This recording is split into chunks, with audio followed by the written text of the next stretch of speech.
You know, I might be a little bit of a germ freak. I'm worried about catching whatever at work. But what about the rude?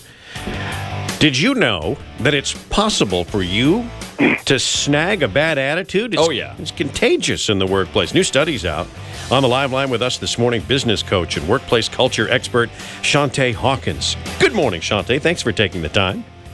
Good morning. How are you? Outstanding. So how do we catch it? How do we keep from catching it? Well, it's just like, you think about it, any virus, flu, stomach virus, anything that you can pick up from someone else, someone walking into the workplace, literally having a bad attitude, that attitude becomes something that, because they're rude to their coworker. So now their coworker's in a bad mood, right? And so now the next person that speaks to the coworker, they're upset and frustrated. And you basically have this domino effect going on. It just continues until you know, there may be one or two people that will just kind of brush it off and not buy into it and not flow with it, right?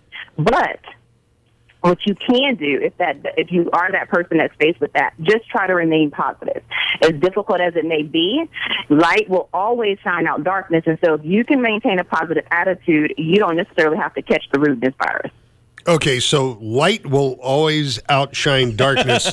So punching somebody in the nose is not an option, right? There's no punching. No, don't do that. No, okay. That would be lights out. Yeah. Yeah, you don't want to. Don't you try not to get physical. Yeah, that's probably a bad idea. Well, here's the thing, though, Shontaye, on that, don't you think it starts with, and I'm not just picking on my bosses, but I'm saying with the bosses and leadership, right? I mean, you want to have a good attitude from them, and then it filters on down, supposedly, right? Because if your boss is giving you attitude, then example. you're going to get rude, and thus the whole cycle starts. Right, and it is a very, very top-down approach because, so as a leader in an organization, you always want to model the behavior that you desire to see out of your employees. So, making sure, and if there is something that's going on, because it may not be that you're even aware of it, but you want to make sure that you're listening and paying attention to your coworker. So being available, not being short in meetings, because one of the worst things you can do is have a meeting with your team and embarrass someone in front of the rest of their coworkers. Yeah. That's the sure, quick, fast way to create an environment of which people feel like they don't want to come to work or they're afraid to speak up.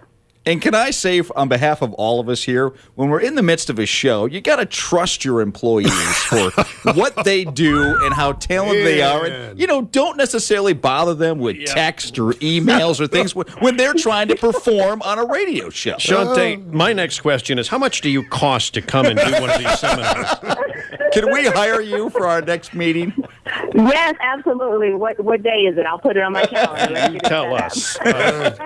Business coach and workplace culture expert with Fox News Radio, Shontaye Hawkins. Great stuff. Thank you.